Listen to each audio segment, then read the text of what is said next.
பொங்கல் மணியனர் இன்னொன்று பாட்டாளி மக்கள் கட்சியை பொறுத்தவரை நீங்கள் கூறுனீங்க அது ஒரு வளர்ச்சியின் இதாவது வந்து ஒரு குறிப்பிட்ட அளவுக்கு வளர்ச்சி வந்து நிற்குது. இதற்கு அடுத்த கட்டத்துக்கு கொண்டு செல்வதற்கு அதற்கான முயற்சியை அன்புமணி ராமதாஸ் மேற்கொள்ளவில்லை என்ற ஒரு விமர்சனம் இருந்தாலும் தமிழக அரசியல் சூழல் அதற்கான வாய்ப்பை கொடுக்கிறதா? ஏனென்றால் ஒரு பாட்டாளி மக்கள் கட்சியை பொறுத்தவரை பொதுவான வாக்குகளை, அதாவது அவர்கள் வட மாவட்டங்களை தவிர்த்து தென் மாவட்டங்களிலோ அல்லது மத்திய மாவட்டங்களிலோ மேற்கு மாவட்டங்களில் ஒரு குறிப்பிட்ட சதவீதம் அளவுக்கு அவர்கள் வாக்கு வங்கியை பெறுகிறார்கள். இருந்த போதிலும் இப்போது இந்த 2026 தேர்தல் நெருங்கி வரக்கூடிய இந்த சூழ்நிலையில் நாளை அமித்ஷா அந்த கூட்டணி கட்சிகளோடு, அதாவது கூட்டணியை இறுதி செய்வதற்கான பணிகள் தீவிரமடைந்துள்ள சூழ்நிலையில் அந்த கூட்டணியில் உள்ள ஒரு கட்சியில் இத்தகைய ஒரு குளறுபடி ஏற்பட்டிருப்பது அந்த தொண்டர்கள் மத்தியில் ஒரு குழப்பத்தை ஏற்படுத்தக்கூடிய நிலைக்கு இது தள்ளியிருக்குன்னு நீங்கள் நினைக்கிறீங்களா? அதை நீங்க வெளியில் இருப்பவர்கள், இப்ப நீங்களோ நானோ மற்றவர்களோ ஊடகங்களோ இல்ல பொதுமக்களோ அந்த கட்சியை சாதாரணோ எல்லோருமே பாமக எப்படியாவது அழிந்து வர வேண்டும் என்று நிச்சயமா நினைக்கல. அந்த கட்சியில பிரச்சனை தீர்ந்து அந்த கட்சி ஒன்றுபட வேண்டும் என்றுதான் விரும்புறோம். தமிழ்நாடு சரியா ஒரு தடவை பரவாயில்ல, தொடர்ந்து நடந்துட்டே இருக்கு பாருங்க. ரெண்டாவது தடவை நேரடியாக அப்படி நடக்குது வந்து தொண்டர்கள் மத்தியில். அதான் அந்த ஒரு குளறுபடி குழப்பம் அது போன்ற ஒரு சூழ்நிலை ஏற்பட்டிருக்கும். இன்னொன்று, டாக்டர் ராமதாஸை பொறுத்தவரை இந்த வாரிசு அரசியலுக்கு எதிரான முகம் கொடுத்ததால் அவர் வந்து 80களில் அந்த அரசியலில் வந்தார். அந்த இடஒதுக்கீடு போராட்டத்தில் வென்றெடுத்தார். அதற்கு பின்னர் வந்து இந்த மாதிரி குடும்பத்தில் ஒருவர் பதவிக்கு வந்தால் வந்து என்ன உச்சநிலை நிறுத்தி சவுக்கால் அடிங்கள் என்றெல்லாம் அவர் வந்து பேசினார்.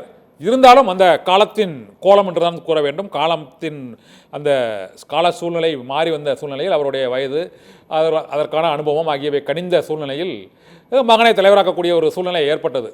அதற்கு பிறகு ஏன் இந்த அளவுக்கு ஒரு தொடர் மோதல் ஏற்படுகிறது? அதுதான் அதனால் ஏற்படும் குழப்பம். அதை தான் கேட்குற மாட்டேன்.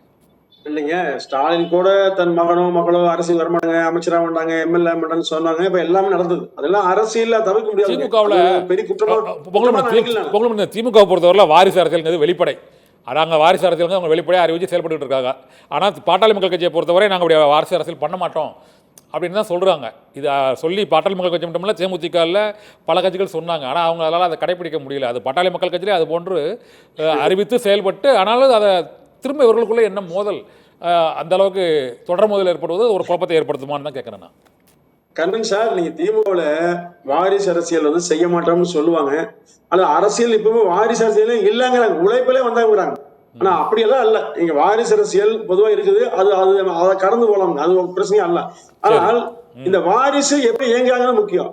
நீங்க ஒரு ரிப்போர்ட் கார்டு மாதிரி அன்புமணி ராமதாஸ் கலந்து வந்த பிறகு அவருடைய தந்தையாராக இருந்து கொண்டு அவர் தன் மகனுக்கு ஒரு பரிசைக்கிற மாதிரி இதுல கடந்தவனு இந்த மாதிரி நீந்து போகணும், இந்த அளவுக்கு கட்சி உயர்த்த வேண்டும் என்கிற ஒரு ஆர்வம் விருப்பம் வரும் இயல்பா. ஏன்னா அவர் உருவாக்கிய கட்சி, திமுக யாரோ உருவாக்கிய கட்சி வந்தாங்க, அது நீங்க அதுவும் தவறு. இது அவர் உருவாக்கிய கட்சி தான். அவர் உருவாக்கிய கட்சியை அவர் கண்முன்னாலேயே சில சங்கடங்கள் பாதிப்பு வருகிற போது அவர் கேள்வி போதும் அல்லது அவர் ஒரு நியமனத்தையோ நீக்கத்தையோ செய்கிற போது அதை நிச்சயமாக முடியாது. அது வந்து சட்ட விதிப்படி அது கட்சியுடைய பயிலாப்படி இதெல்லாம் போவதை காட்டிலும், ஏன்னா ஏற்கனவே நான் ஒரு உதாரணம் சொன்ன மதியம் கூட முலாயம் சிங் யாதவ் அகிலேஷ் யாதவ் பிரச்சனைப்படுத்த வந்தது ஆரம்ப இறுதியில வேறு மாதிரி முடிச்சது. ஆனால் நீங்க அந்த மாதிரி லேசாக தமிழ்நாட்டில மருத்துவர் ராமதாஸ் ஐயாவை எடை போட முடியாது, எடுத்துள்ள முடியாது. அவருடைய அரசியல் போக்கு என்பது மிக தெளிவானது, நேர்த்தியானது. அவருக்கு முன்ன ஒரு மிகப்பெரிய ஆதரவு மட்டும் உண்டுங்க. அவர் சென்றால், அவர் பிரச்சாரம் செய்தால் இடங்கள்ல வாக்குகள் கூடும், அதுக்கான வாக்கு வங்கி உண்டு. எனவே அவரை தவிர்த்து விட்டு பாமகல இவர்கள் வந்து கூட்டணி அமைக்கிறதோ இல்ல பேச்சாளர் நடத்துறதோ ஒரு சந்திக்க போதோ நிச்சயமா சரியானதல்ல. அதை அவர் நிச்சயமாக ஒத்துக்கொள்ள மாட்டார். ஆகுங்க.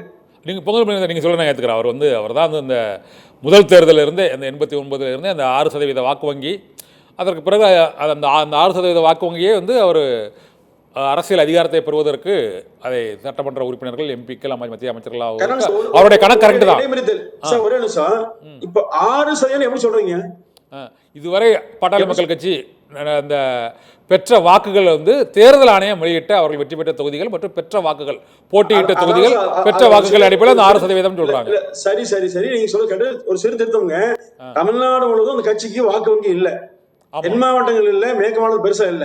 ஆனால் வட மாவட்டங்களில் குறிப்பிட்ட ஒரு 50 தொகுதியில 6% இல்ல 20% மேல் வாக்கு உண்டு. ஓகே. நீங்க ஓவரால அந்த கட்சி தாண்டமே இல்ல.